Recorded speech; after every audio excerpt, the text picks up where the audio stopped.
What if tonight your name is written among those forgiven or left among those delayed? What if this night passes and you never realized what was being offered to you? The 15th night of Shaban is not an ordinary night. It is a night where Allah looks at His creation not to punish first, but to forgive first.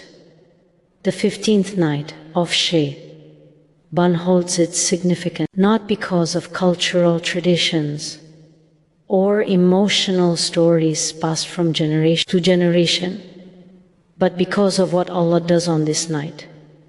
The core of this night is divine attention. In authentic narrations, we learn that Allah looks at His creation on this night and extends forgiveness to a vast number of people.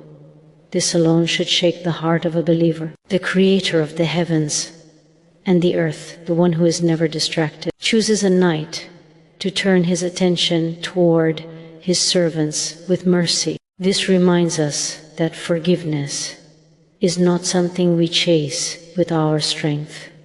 It is something Allah offers from His generosity. Many people misunderstand this night as a guarantee of forgiveness regardless of their spiritual state. In reality, it is an invitation, not a declaration.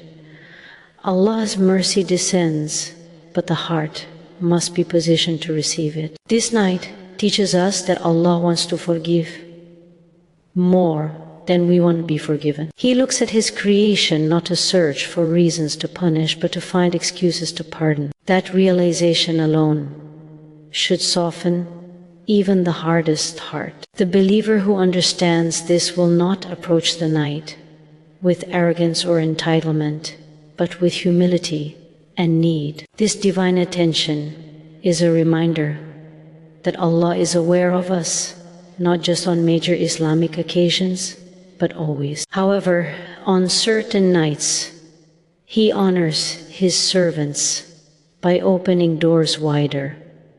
This night is one of them. It is a night that teaches us hope without removing responsibility. Allah's mercy does not cancel accountability, but it encourages return.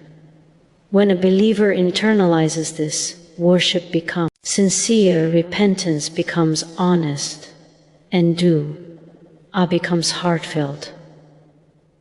The night is not about proving devotion. It is about responding to Allah's gaze with humility. The greatest loss is not missing extra prayers, but missing the awareness that Allah is calling you back. This night reminds us that Allah's relationship with His servants is built on mercy first. Punishment exists, justice exists, but mercy leads. When this understanding settles in the heart, it transforms how we see Allah, not as someone waiting to catch us in mistakes, but as a Lord inviting us to come back before it is too late. One of the most powerful lessons of the 15th night of Shaban is that forgiveness can be blocked by the state of the heart, not by the absence of worship.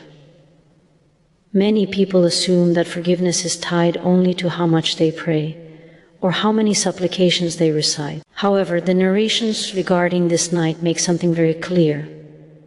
There are hearts that are not forgiven, not because they failed to pray, but because they refuse to purify themselves. Shirk and deep hatred are mentioned as barriers to forgiveness. And this teaches us that spiritual diseases can be more destructive than visible sins.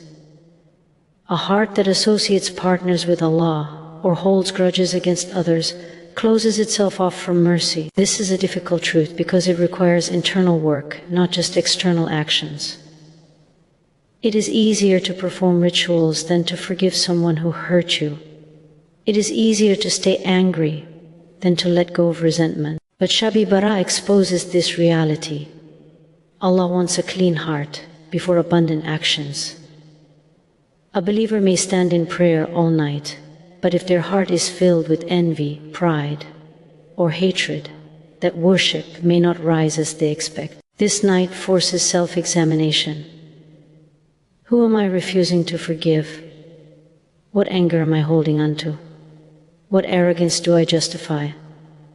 The believer realizes the holding grudges is not strength, it is self-sabotage. Forgiveness is not about excusing harm, It is about freeing the heart.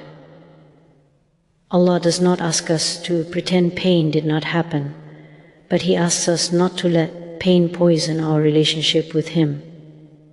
This night teaches that spiritual cleanliness matters deeply. When the heart is heavy, the soul struggles to rise. Shab Barat is a reminder to clean the heart before asking Allah to clean the record. When a believer releases hatred for Allah's sake, they are not losing dignity, they are gaining closeness. This is why this night is transformative. It is not about how long you stay awake, but how honest you are with yourself. Allah's mercy is vast, but the heart must be open. And sometimes the key to that door is forgiveness. The 15th night of Shaban also teaches that Islam is not a religion of empty rituals.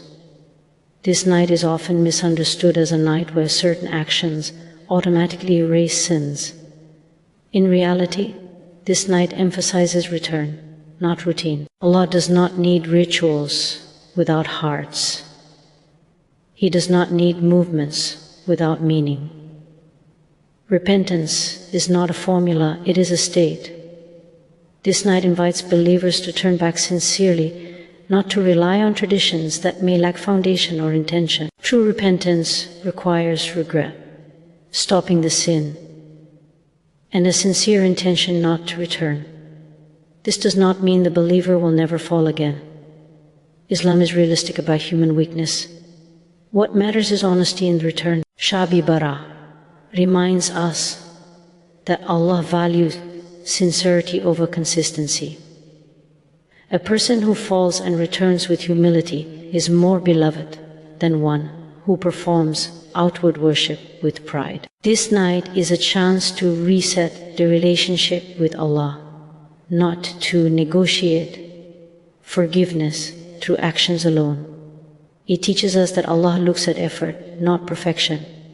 Many people delay repentance because they feel unworthy. This night answers that doubt clearly. You do not return because you are worthy, you return because Allah is merciful. The night removes excuses. It tells the sinner that the door is open now, not after Ramadan, not after becoming bitter. It also reminds the practicing believer not to become complacent. Worship without repentance becomes hollow. This night is not about fear-driven worship, but hope-driven return. Allah does not invite us to despair over our sins. He invites us to come back despite them. When a believer understands this, repentance becomes a source of relief, not shame. The heart feels lighter, the soul feels hopeful, and worship feels sincere. This night teaches that Allah wants your heart before your habits. And when the heart returns, the habits follow. Shaban as a whole is a preparation for Ramadan, and the 15th night stands as a spiritual checkpoint. It is a moment where the believer pauses and asks, in what state do I want to enter Ramadan? Worship in Ramadan is heavier in reward, but it is also more meaningful when the heart is clean. Carrying unresolved sins, grudges, and neglect into Ramadan weakens its impact. This night offers a chance to lighten the load. Scholars have explained that deeds are raised in Shaban, and this gives the believer an opportunity to correct their direction before entering the most sacred month. Shab Barat becomes a moment of honesty. Am I relying on Ramadan to fix what I refuse to confront now? This night reminds us that Ramadan is not a magic solution, it is a multiplier. What you bring into it will be multiplied. Forgiveness before Ramadan allows the believer to worship with focus instead of guilt. It allows to come from hope instead of fear. This night encourages strategic spirituality. Not planning worship schedules, but planning repentance, reconciliation, and renewal. A believer who uses this night wisely enters Ramadan already softened. Their heart is already turning. Their intentions are already forming. This night teaches that spiritual success is gradual. Allah gives us seasons not to overwhelm us, but to guide us step by step. Shabi Barat is a reminder that preparation matters. Just as we prepare our homes for guests, we prepare our hearts for Ramadan. Ignoring this night does not mean missing forgiveness, but honoring it can elevate readiness. The believer realizes that Allah is generous with opportunities. Missing one does not close the door, but taking it opens others. This night invites the believer to align themselves before the greatest month arrives. Above all, the 15th night of Shaban is a night of hope. While accountability is mentioned, mercy dominates the narrative. Allah does not announce His forgiveness to frighten people, He announces it to attract them. This night corrects the imbalance many believers carry: too much fear and too little hope, or too much hope and no accountability. Shabi Barat teaches balance. Yes, there are people whose forgiveness is delayed, but this is not to declare them doomed. It is to wake them up. Allah does not close doors to punish. He delays to invite change. The believer should never leave this night feeling doomed. If anything, they should leave feeling seen, invited, and valued. Allah's mercy is not limited by the size of sin, but by persistence and arrogance. As long as the heart is willing to return, hope remains alive. This night reminds the believer that Allah's door closes only when life ends. As long as you are breathing, you are eligible for mercy. This understanding transforms fear into motivation. The believer repents not because they are terrified, but because they are hopeful. They worship not to escape punishment, but to draw closer. This night also comforts those who feel unseen. Allah's gaze on this night reassures the believer that no struggle is ignored, no tear is wasted, and no effort is forgotten. Even if people do not acknowledge your return, Allah does. This creates a deep sense of belonging. The believer realizes that Allah's mercy is not seasonal, it is constant, but certain nights amplify awareness. Shabi Barat is one of those nights. It is a reminder that Allah is closer than our sins, more merciful than our mistakes, and more eager to forgive than we are to ask. When a believer carries this hope, it changes how they live beyond the night. They walk forward knowing that Allah's mercy is not behind them, it is always ahead, waiting for their return.